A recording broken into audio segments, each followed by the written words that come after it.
Good evening. Welcome to the Primetime News on MITV. I am Jumoke Michaels. President of People's Republic of China, Xi Jinping, has assured commitment towards refinancing and completing the Abuja-Kano and Port Harcourt-Maiduguri railway projects. Jinping made the pledge today while responding to requests made by President Bola Ahmed Tinubu, who was represented by Vice President Kashim Shettima at a bilateral meeting with the Chinese leader in Beijing. Speaking earlier at the ongoing Belt and Road Initiative Forum in Beijing, the Nigerian Vice President Shettima, who delivered the well wishes of President Bola Ahmed Tinubu, described the rail projects as very vital to the President and people of Nigeria.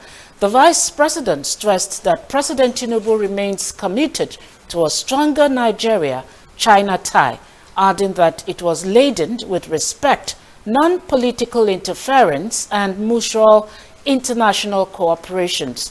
China had agreed to provide 85% financing for the construction of the Abuja-Kano and Port Harcourt-Maiduguri railway projects, while Nigeria, which had the duty of paying the balance 15%, paid its part of the funding from inception of the project through appropriations.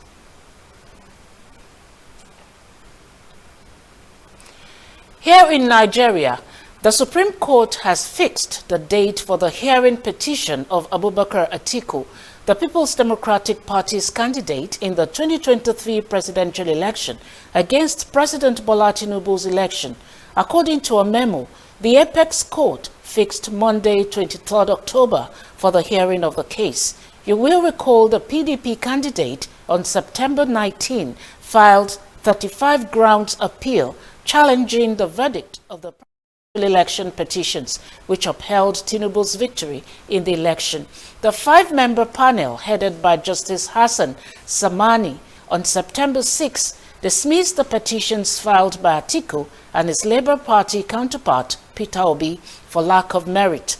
The former vice president had also applied to the Supreme Court to file fresh evidence obtained from the Chicago State University against the president. Atiku has continued to insist that Tinubu's academic records are fraught with discrepancies and forgery, and asked the Apex Court to kick him out of office.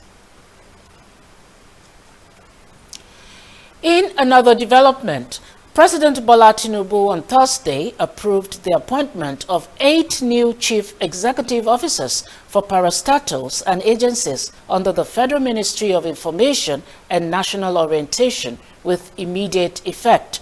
Special Advisor on Media and Publicity, Ajuri Ngelale, revealed this in a statement he signed on Thursday titled, "President Tinubu appoints new leadership across the formation and national orientation sectors."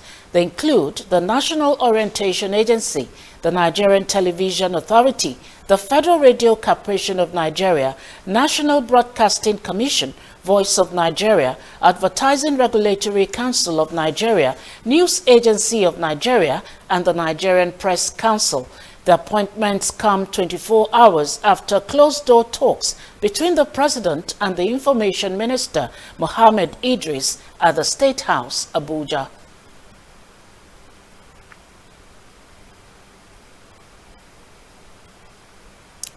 The federal government, through the Federal Ministry of Works, wish to inform the motoring public that government is currently working on plans to carry out comprehensive repairs of Third Mainland Bridge in Lagos in order to alleviate the pains currently being experienced on the bridge. The ministry will be carrying out palliative works on the most critically failed sections along the Adeniji-bound carriageway on Sunday, 22nd October 2023, preparatory to the comprehensive repair works. In a statement by the Federal Controller of Works, Lagos, Engineer I. Kesha, the government advised the motoring public to cooperate with the traffic management officials by obeying and observing all diversions as directed. However, motorists are encouraged to use alternative routes where possible during the period of the palliative works, as the Adeniji bound of the bridge will be closed to traffic from Saturday 21st October 2023 by 12 midnight to 12 midnight of Sunday 22nd of October 2023. The Lagos State Task Force, in its bid to rid the city of criminal elements and maintain safety and sanity as enshrined in the Themes Plus agenda of the state government, has commenced the second phase of raids of criminal hideouts across strategic areas in the metropolis. Speaking on the series of raids carried out across the state, the chairman of the agency, Shola Jejeloye, divulged that this set of raids are part of the planned actions mapped out by the agency to further maintain safety and serenity across every nook and cranny of the state.